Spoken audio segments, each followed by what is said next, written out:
C'est-à-dire que ce livre s'inscrit dans un monde, on va dire, que j'ai créé dans une région de France. On sait que c'est en France, mais on ne sait pas où c'est. Les noms des villes sont des initiales de lettres. Donc tout le monde peut imaginer. Alors c'est marrant parce que j'ai toutes les interprétations. Des gens qui disent ah ça c'est dans le sud à côté de machin, ça c'est dans le nord là. C'était justement mon but. C'était que les gens ne sachent pas où c'est et que chaque lecteur puisse se dire ben, c'est à côté de chez moi et tout parce qu'en fait ce petit village là, cette ville là, cette grande ville là, ce sont des modèles de tous les petits villages, de toutes les grandes villes qu'il y a. Donc effectivement ce livre il s'inscrit dans la police des fleurs, des arbres et des forêts, bien qu'il soit indépendant, on peut lire les deux de manière indépendante.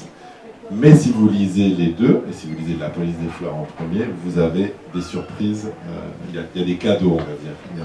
Il y a le bonus, la lecture bonus pour le lecteur qui aura lu les deux.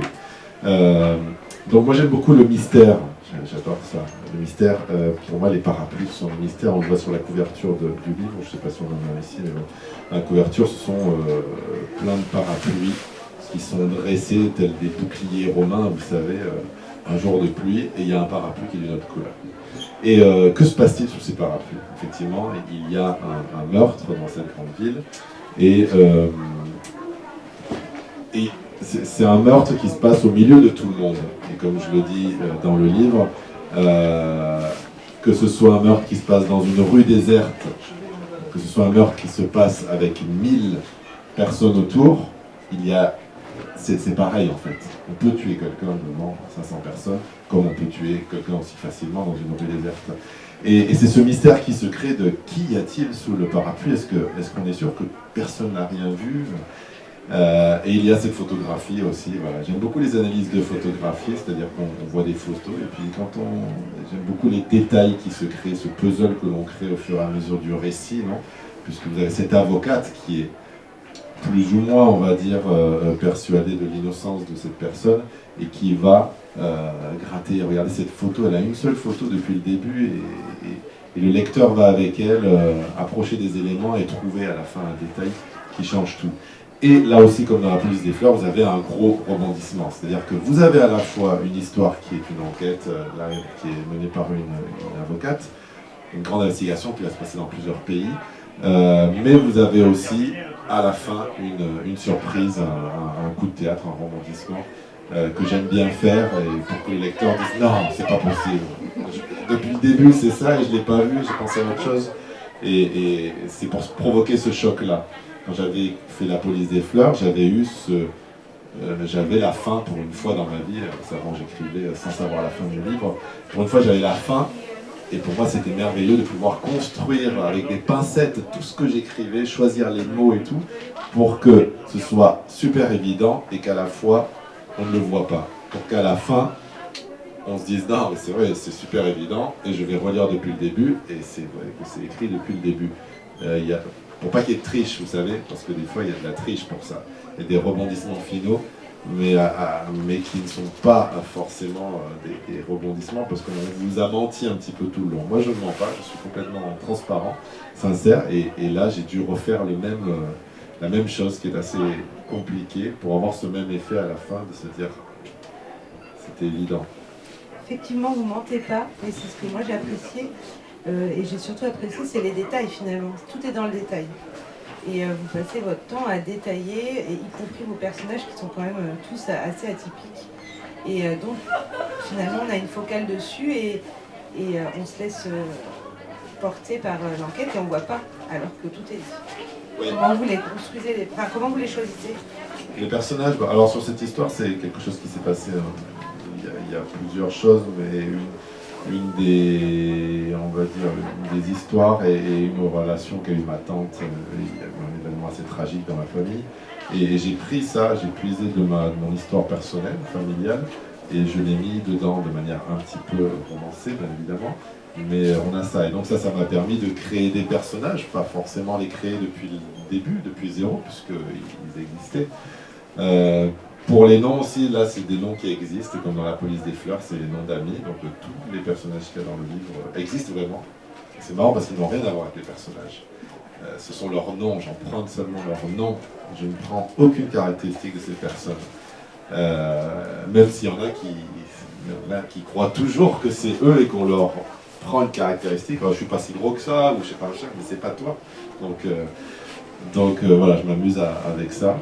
Et c'est vrai que les personnages, j'essaie de les construire de manière de plus en plus complexe par rapport au livre que j'écrivais avant. Maintenant, j'ai fait un petit virage au niveau littéraire, au niveau du titre, par rapport à ce que je pouvais écrire dans L'extraordinaire voyage du fakir, qui était resté coincé dans une armoire Ikea, et tous les livres que j'ai écrits à l'époque, qui étaient beaucoup plus absurdes, déjantés, des choses complètement à côté de la plaque. Maintenant, j'écris des choses beaucoup plus, on va dire, dans les rails, plus littéraires, au niveau du style.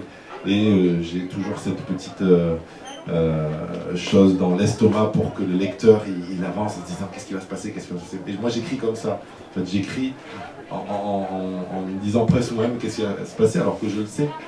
Mais quand moi j'ai cette facilité à écrire comme ça, d'après ce que j'ai vu, le lecteur aussi a la même facilité à tourner les pages et à se demander ce qui va arriver. En fait, voilà, c'est toujours prendre beaucoup de plaisir, en prenant plaisir à écrire, et j'espère en procurer au lecteur. Finalement, vous pensez que la vie, c'est ça aussi? Comme dans ces romans-là? C'est-à-dire que tout est là et on ne voit pas? Ouais, tout est là devant nous, et on ne le voit pas. Oui, bien entendu, l'arbre qui cache la forêt, les choses qui sont essentielles et qu'on ne voit pas, et qu'on voit seulement quand on les perd. C'est ça. Alors, ça, c'est des choses qu'on a dit 1000 fois, hein, j'ai rien inventé, mais c'est vrai qu'il suffit de perdre quelque chose pour s'apercevoir que c'était vachement bien de l'avoir et que c'est triste de le perdre et tout ça. Alors que quand on l'a devant nous toute la journée, on s'en sert pas. Un petit exemple comme ça, c'est n'importe quoi comme exemple. Les enfants à la maison, ils ont une super cabane dans le jardin, ils ont un parc municipal pour eux. J'ai un parc municipal privé, c'est pas celui de Michael Jackson, mais voilà, à la maison j'ai ça, un grand jardin avec tout ce qu'il faut. Et ils ne sont jamais dans le jardin. Et la première chose qu'ils font quand ils vont chez des gens, c'est d'aller jouer au parc, aller jouer à la balançoire, alors qu'ils l'ont en permanence. C'est ça, c'est ce fait d'avoir quelque chose en permanence, on ne regarde plus. Voilà. On regarde toujours le jardin de celui d'à côté, du voisin. Donc oui, comme dans la vie. Et donc du coup, après La police des fleurs, des arbres et des forêts sous le parapluie d'Adélaïde, vous pensez faire une suite ou que ce soit... Enfin, de continuer à écrire dans ce genre-là ou... Alors déjà, ce livre-là, c'était une trilogie. Donc depuis le début, j'ai le dernier tome qui sortira l'année prochaine, déjà écrit. Ça a été merveilleux pour moi de pouvoir travailler déjà sur une trilogie entière, parce que comme je vous l'ai dit avant, il y a un gros rebondissement à la fin de La police des fleurs, il y a un gros rebondissement à la fin de Sous le parapluie d'Adélaïde, il y a un gros rebondissement à la fin du prochain, et si vous lisez les trois, vous avez des rebondissements entre les trois. Voilà. Et pour faire tout ça, c'est très compliqué, surtout pour moi qui ne l'ai jamais fait, puisqu'avant mes livres ils étaient assez linéaires. J'écrivais de A à Z, il n'y avait pas de surprise, il n'y avait pas de rebondissement, enfin pas trop. Donc là, c'est vraiment toute une remise en cause de l'élaboration du récit, et très complexe. Il faut que je fasse des plans pour la première fois de ma vie, des dates surtout, c'est infernal. Les dates de naissance des personnages qui ne coïncident jamais avec ce qu'on veut leur faire faire. C'est une horreur, mais voilà, c'est beaucoup de calculs. Moi, je suis très mauvais en mathématiques. Et c'est des calculs comme ça pour justement produire toutes ces surprises-là.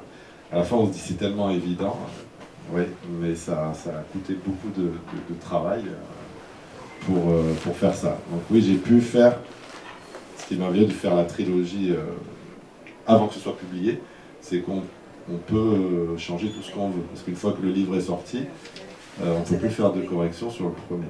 Moi, j'ai fait quelques petites minimes corrections pour le grand format de La police des fleurs. Là, il est sorti il n'y a pas très longtemps en poche.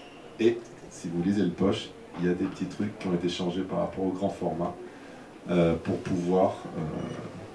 parce que j'étais en train d'écrire le 2 et le 3 et il y avait des choses qui étaient déjà sorties et je ne pouvais pas changer, mais comme il y avait le poche qui n'était pas sorti, et le poche est définitif, hein, parce que c'est le poche qui reste. Après votre mort, après tout, le grand format, on n'entend plus parler, c'est le poche qui restera, c'est le texte du poche. Et donc j'ai fait ces petits changements dans le poche pour pouvoir que ça colle, pour que ça colle avec le reste. Et maintenant, là, ça fait 2 jours que je suis en train d'écrire un nouveau roman. et oui, il y a cette ambiance de mystère. C'est pas forcément du policier, il n'y a pas de policier, il n'y a pas de mort, ça m'ennuie, les morts, les livres, il y a un mort au début, voilà, je l'ai fait là 2 fois, ça me dit, j'en veux plus. Il y a tellement de mystères, de choses qui arrivent sans cadavre, sans mort, et c'est ça que j'adore, ces mystères-là. Et avec toujours une explication qui était évidente, mais qu'on n'a pas vue parce qu'on a des préjugés, parce que quand on vous dit quelque chose, vous pensez tout de suite à ça, et moi je joue sur ça. Je vous dis quelque chose, vous allez penser ça, alors que non, vous auriez pu le penser d'une autre façon. Et moi je vais jouer sur l'autre façon. C'est pour ça qu'à la fin, c'est évident, parce que vous n'avez pas pensé à l'autre façon. Voilà. Et vous dites que vous avez eu un virage dans l'écriture, justement, à partir de la police des fleurs, des arbres et des forêts. Pourquoi ? Oui. Est-ce que vous en avez marre ? Parce qu'on dirait que vous vous lassez d'une façon de faire. Et oui, moi je me lasse très vite des choses. C'est ce que j'ai entendu, mais peut-être que j'interprète peut-être une autre façon, justement. Non, je me lasse très vite des choses. Voilà, j'ai fait 12 métiers, j'arrête pas. Parce que je suis très curieux, je suis très passionné. C'est-à-dire que quand je m'intéresse à quelque chose, je m'intéresse à 1500%. Et je fais tout, et je lis tout, et je regarde tout, et voilà. Donc forcément, à un moment donné, je me dis, ah, ça y est, j'en fais le tour, hein. Je n'ai rien à apprendre de plus. Donc c'est pour ça que j'ai changé de métier tous les 2 ans dans ma vie. Voilà.